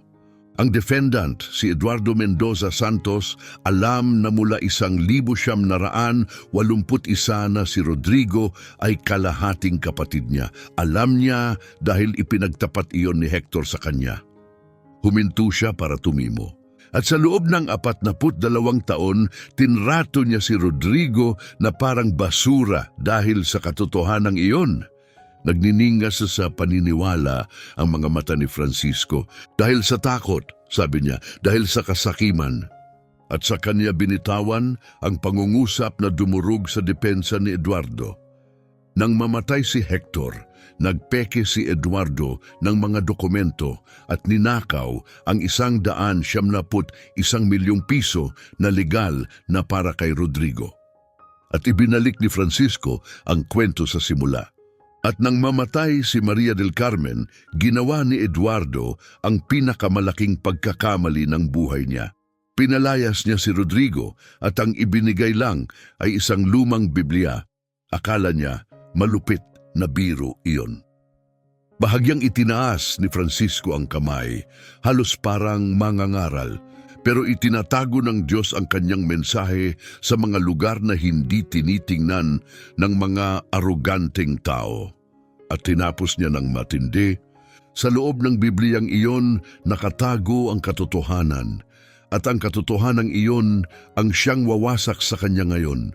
Sumabog ang courtroom, malakas ang palakpakan, may sumigaw ng suporta, may iba na umiyak ng lantaran, sobrang lakas ng emosyon, hindi mapigil. Kinailangan ni Judge Medina na pukpukin ang gavel ng 3 beses para humingi ng katahimikan at kaayusan. Pagkatapos kalmado niyang sinabi, magdedesisyon ako sa loob ng 3 araw.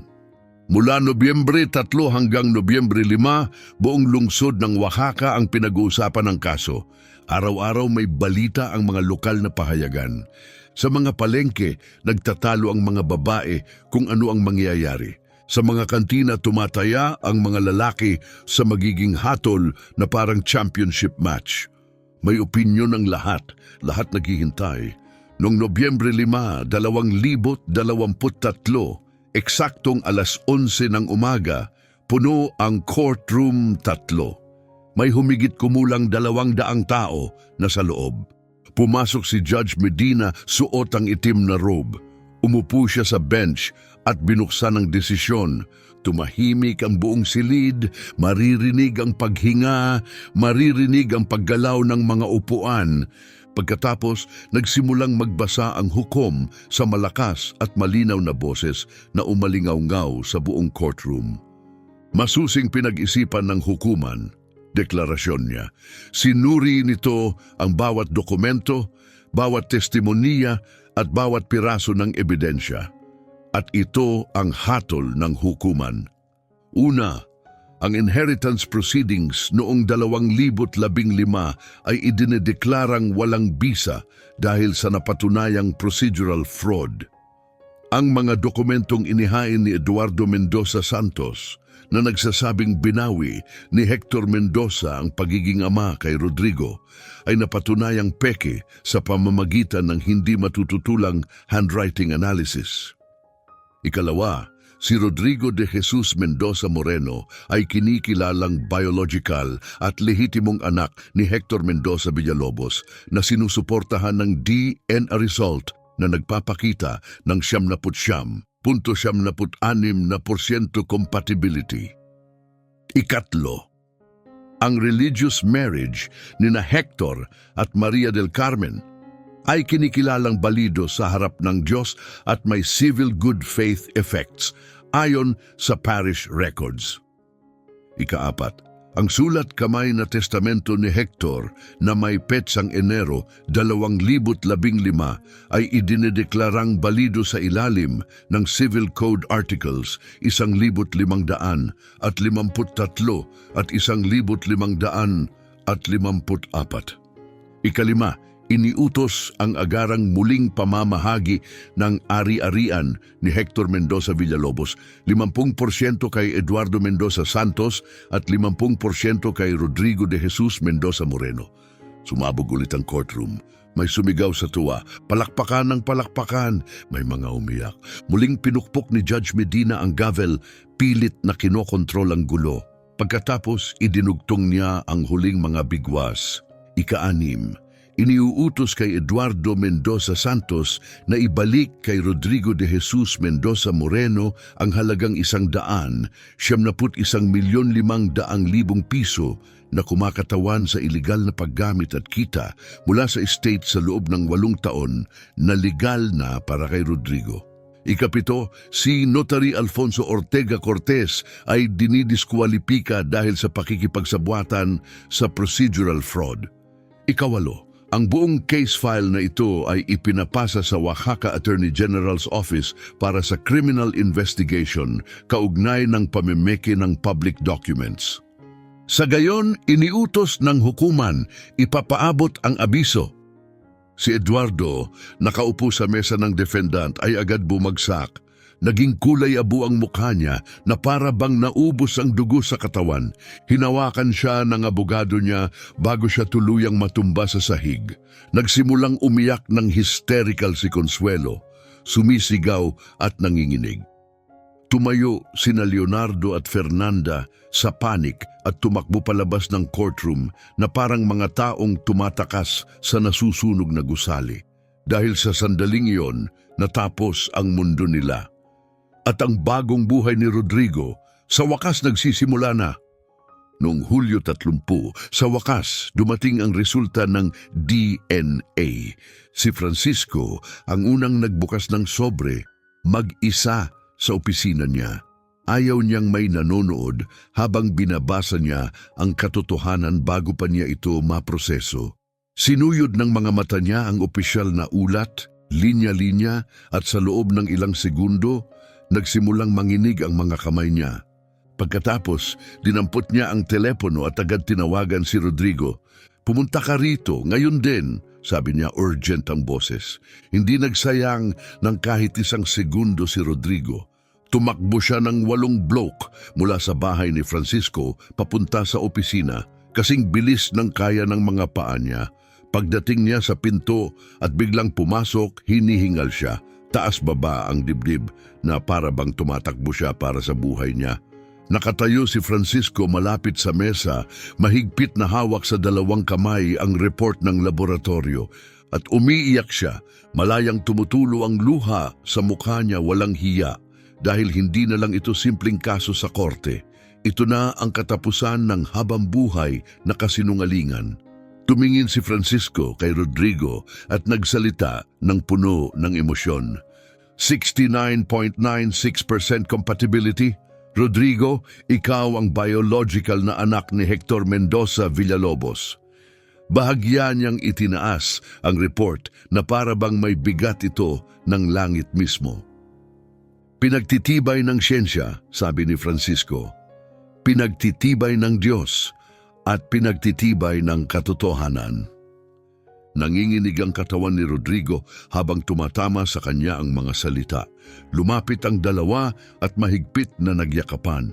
Umiyak sila ng magkasama, hindi tulad ng mga estranghero, kundi parang pamilya, parang ama at anak na nagkita muli matapos ang habambuhay na pagkakahiwalay.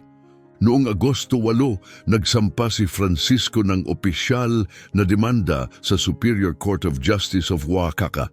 Hindi ito maliit na reklamo, napakalaki nito. Mahigit 500 pahina ang reklamo, puno ng ebidensya, attachments, legal arguments at mga sinumpaang salaysay. Hiniling ng demanda na ang proseso ng pamana noong 2015 ay tuluyang ipawalang bisa dahil sa pandaraya, pamimeke, manipulasyon ng proseso at sinadyang pagtatago sa isang lehitimong tagapagmana. Nagsasakdal, plaintiff. Rodrigo de Jesus Mendoza Moreno. Inirereklamo, defendant. Eduardo Mendoza Santos. Humiling si Francisco ng ganap na muling pamamahagi ng ari-arian ni Hector Mendoza Villalobos na namatay noong 2015. 50% kay Eduardo, 50% kay Rodrigo.